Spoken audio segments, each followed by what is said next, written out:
speak.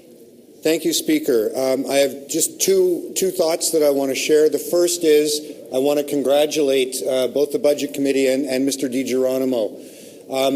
Every time I see the water budget in front of us, I want to travel back in time and wring the necks of those predecessor municipalities who didn't put enough money into their water infrastructure budget, so that we had to spend the last decade with enormous increases, effectively doubling our water rate to catch up on the capital repairs that weren't done those decades ago. I certainly hope that, by the way, that stands as a lesson for us when we consider our own shortfalls on capital spending in our main budget. The other thing I want to address is Councillor Layton's motion. Councillor Layton's motion effectively says to those industries that discharge above what our guidelines require and then expect the public to pay to clean up the pollution they generate and discharge into our systems, really they have to step back and do a little bit of thinking. The modern conversation on water pollution and toxic pollution is only really about 40 or 50 years old. In the 70s and 80s, this trade-off of jobs versus the environment was the way that everybody talked about it. You either have to reduce your environmental regulations or you'll lose jobs. It was known as job blackmail.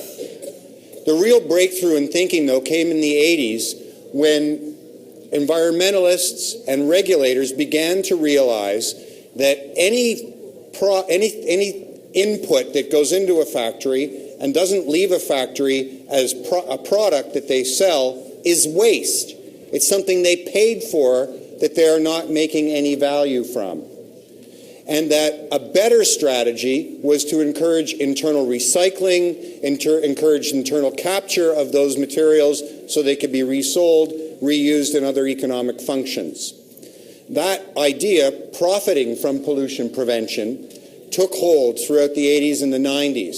It took hold a little bit here. Environment Canada and the US EPA had vigorous programs, profit from pollution prevention pays, closed-loop recycling, the toxic use reduction law in Massachusetts, all aimed at creating a regulatory framework that sent a signal to the corporation: become more internally efficient and you will increase your profitability. Stop wasting materials and dumping them into the environment, and you will not only make things better for all of us, you will become a more efficient manufacturer. You will also drive investment into the most modern and competitive internal control equipment that allows you to outcompete other jurisdictions. And we did very well for a decade or two.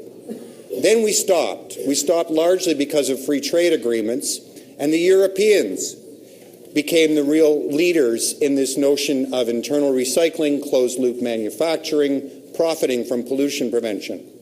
That's why the investments in European factories are higher. It's why the jobs in those factories are more secure and why they were more resilient in the most recent global financial crisis. As Angela Merkel famously said, the reason that Germany survived the fiscal crisis was because they were among the most efficient manufacturers in the world. If we send regulatory and price signals saying, go ahead, be inefficient, don't invest in the most modern technology, that's the strategy that puts jobs at risk. That's the strategy that makes that factory non-competitive 5 and 10 years down the road. That's the strategy that leaves people without work in our city.